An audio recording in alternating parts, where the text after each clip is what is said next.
মেয়েটির নতুন প্রেমিকের কারণে সে এক ধরনের মহিলা রোগে আক্রান্ত হয়। সকালবেলা ঘুম থেকে উঠে সে বিছানায় এক গাদা নোংরা আর ভয়ঙ্কর দুর্গন্ধ দেখতে পেল। প্রথমে তার মনে হলো হয়তো সাধারণ কোনো ফোলা বা ইনফেকশন হয়েছে, কিন্তু যখন সে প্রতিদিনের মতো হাসপাতালে গেল তখন সবাই তার শরীর থেকে আসা দুর্গন্ধ টের পেল।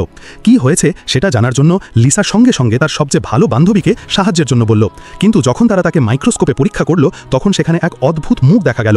এটা দেখে লিসার বান্ধবীর মনে হলো কিছু ভীষণ ভুল হচ্ছে, কারণ সে সবসময় লিসাকে বলতো অজানা পুরুষদের থেকে দূরে থাকতে।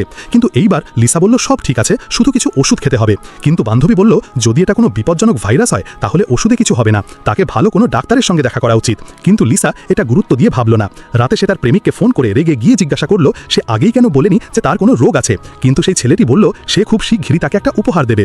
আসলে তাদের দেখা হয়েছিল আগের রাতে এক বারে নাচতে গিয়ে।